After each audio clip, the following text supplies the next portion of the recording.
Hello, नमस्कार दोस्तों, राधे राधे। एक बार फिर आप सभी तमाम लोगों का हमारे इस वीडियो में स्वागत है। उम्मीद करती हूँ आप लोग स्वस्थ होंगे, मस्त होंगे, अपना और अपनों का ध्यान रख रहे होंगे। आप लोगों से रिक्वेस्ट है कि आप लोग प्लीज़ मेरी वीडियो एंड तक देखा करिए और देखने के बाद मेरे चैनल को लाइक एंड सब्सक्राइब ज़रूर करें। आज की जो मैं घटना आपके लिए लेकर आई हूँ, इस घटना में एक लड़के और एक लड़की को मार दिया जाता है और मार देने के बाद उसकी लाश को नदी किनारे दफना दिया जाता है। इस हत्या के पीछे कौन सी वजह थी, वो क्या कारण थे, एक लड़के और लड़की की हत्या करके और उसकी लाश को नदी किनारे दफना दिया गया। आइए हम लोग वीडियो के माध्यम से जानने की कोशिश करते हैं। आज की ये घटना उत्तर प्रदेश के मुरादाबाद जिले की है, जहां एक गुरमीत सैनी का परिवार रहता था, एक मोहम्मद हनीस का परिवार रहता था। ये दोनों पड़ोसी थे। मोहम्मद हनीस के 9 बच्चे थे, 5 लड़कियां 4 लड़के।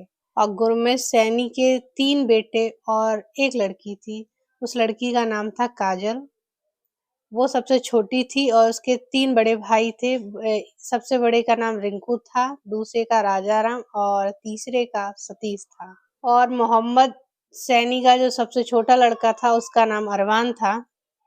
ये दोनों पड़ोसी थे, एक ही मोहल्ले में रहते थे। तो बचपन से ही काजल और अरमान एक दूसरे को जानते थे, एक दूसरे के साथ खेलना, एक साथ पढ़ना। तो बचपन से ही इन दोनों की पहचान थी, आपस में बातचीत थी। लेकिन जैसे ही समय बीतता है और अरमान बड़ा हो जाता है, काजल भी बड़ी हो जाती है, तो इन दोनों की बातचीत, इन दोनों का साथ में रहना लोगों को नहीं पसंद आता है और उनकी यह बात आग की तरह गांव में फैल जाती है कि इन दोनों का अफेयर है। और ये जब मोहम्मद सैनी के परिवार में इस बात का पता चलता है तो उसके भाई अरमान को मना करते हैं कि तुम काजल से मत मिला करो और तुम्हारा धर्म अलग है, मेरा धर्म अलग है, तो ये चीजें आगे पॉसिबल नहीं है। अरमान को समझाते हैं और अपनी बेटी को भी समझाते हैं, लेकिन यह बात ना तो अरमान के समझ में आती है ना काजल के। काजल की उम्र अभी 20 वर्ष थी और इसी के आसपास अरमान की भी उम्र रही होगी। दुनिया की नजरों में इन दोनों ने मिलना तो बंद कर दिया था, लेकिन व्हाट्सएप के जरिए, सोशल मीडिया के जरिए एक दूसरे के दोनों कांटेक्ट में थे, एक दूसरे से बातचीत इन लोगों की निरंतर हो रही थी। लेकिन परिवार वालों की नजरों में और आस पड़ोस समाज की नजरों में इन दोनों ने मिलना, बातचीत करना बंद कर दिया था। इधर काजल तो पढ़ना चाहती थी, वो पढ़ रही थी, लेकिन जो अरमान था, ये लोग मजदूरी करते थे, टाइल्स लगाने का काम करते थे, तो अरमान नहीं पढ़ता है, वो यही सब काम करने लगता है और कुछ समय के लिए वो विदेश चला जाता है, सऊदी जाता है। वहां जाने के बाद भी इन दोनों की प्रॉपर बातचीत थी, व्हाट्सएप पे, सोशल मीडिया के जरिए ये एक दूसरे से कनेक्ट थे। जब वो वहां से लौट कर वापस आता है, वापस आने के बाद 18 जनवरी 2026 को रात को 9 बजे वो घर से खाना खा के बाहर निकलता है, अपनी माँ से कहता है कि मैं थोड़ी देर में टहल कर आता हूँ। और वह उसका डेली का रूटीन था, वो खाना खाने के बाद टहलने जरूर जाया करता था। इसलिए उसकी माँ को लगा कि ठीक है, टहलने जा रहा है तो कुछ समय में वापस आ जाएगा, लेकिन वह रात भर नहीं आता है, जिससे उसके माँ पिता काफी ज्यादा चिंतित हो जाते हैं और उसको ढूंढने की कोशिश करते हैं। और उधर जो लड़की के परिवार वाले थे, वो भी काफी चिंतित थे, क्योंकि काजल का भी कुछ पता नहीं चल रहा था। गुरमीत सैनी उसको लगातार ढूंढ रहे थे, लेकिन उसका भी कुछ पता नहीं चल रहा था। तो वो पुलिस स्टेशन में जाते हैं, रिपोर्ट लिखाते हैं कि मेरी बेटी 18 जनवरी 2026 से गायब है और उसका अभी तक कुछ पता नहीं है। इधर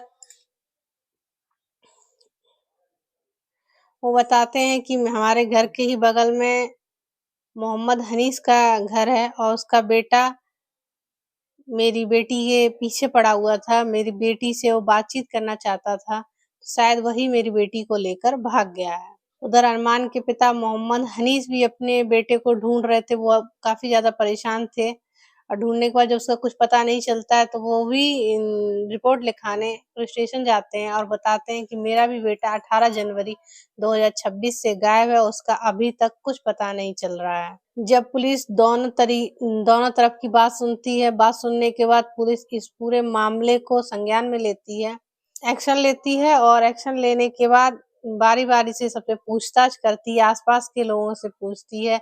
आस-पास के लोगों से पता चलता है कि हाँ, कुछ समय पहले इन दोनों का अफेयर था और ये दोनों रिलेशनशिप में थे, लेकिन अभी कुछ सालों से इन दोनों की बातचीत बंद है। ऐसा उन लोगों को आस-पास के लोगों से पता चलता है। उसके बाद गुरमीत सैनी के पिता से पूछताछ की जाती है, उसके भाइयों से पूछताछ की जाती है।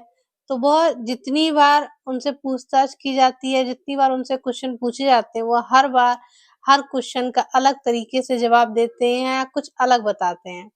जिस वजह से पुलिस को इन पे शक हो जाता है और शक हो जाने के बाद वो इन लोगों को हिरासत में ले लेते हैं और इनसे कड़ाई से पूछताछ करते हैं। जब कड़ाई से पूछताछ करते हैं तो सारा मामला खुल के आता है और जो मामला खुल के आता है, वो जानने के बाद हर किसी के पैरों तले ज़मीन खिसक चुकी थी कि एक पिता, एक भाई भी इस तरह का कदम उठा सकते हैं। उसका जो सबसे छोटा लड़का था सतीश, वो बताता है कि 18 जनवरी 2026 को रात के 9 बजे वह दीवार कूदकर हमारे घर में घुसा और मेरी बहन काजल के रूम में सीधे एंटर होता है और उसके बाद ये दोनों अंदर थे। तभी सतीश की वाइफ ने कुछ आवाज़ें सुनी। आवाज़ सुनने के बाद उसको लगा कि शायद काजल के रूम में कोई है, तो इस वजह से वो अपने पति सतीश को बुला कर लाती है और उसका बड़ा भाई राजाराम भी आ जाता है और वो अपने एक और भाई जो था इसका रिंकू, उसको फ़ोन कर देता है। वो तीनों आ जाते हैं। आने के बाद अरमान की बहुत ज़्यादा पिटाई करते हैं और इधर काजल थी, वो बार-बार मना कर रही थी, लेकिन काजल की बातों को उसके भाई नहीं सुन रहे थे। उसकी इतनी ज़्यादा पिटाई करते हैं कि उसकी मौके पे ही मौत हो जाती है और उसके बाद काजल की भी इसी हाथापाई में और इसी लड़ाई झगड़े में काजल की भी मौत हो जाती है। उसके बाद ये तीनों बोरी का इंतज़ाम करते हैं, बोरी में लाश को भरते हैं और भरने के बाद वहीं इनके घर के पास एक नदी थी और नदी के पास ही इन्होंने ज़मीन खोदी और ज़मीन खोदने के बाद इन दोनों को वहीं दफ़न कर दिया। 18 जनवरी 2026 को ही हत्या की और 26 को ही दफ़न कर दिया।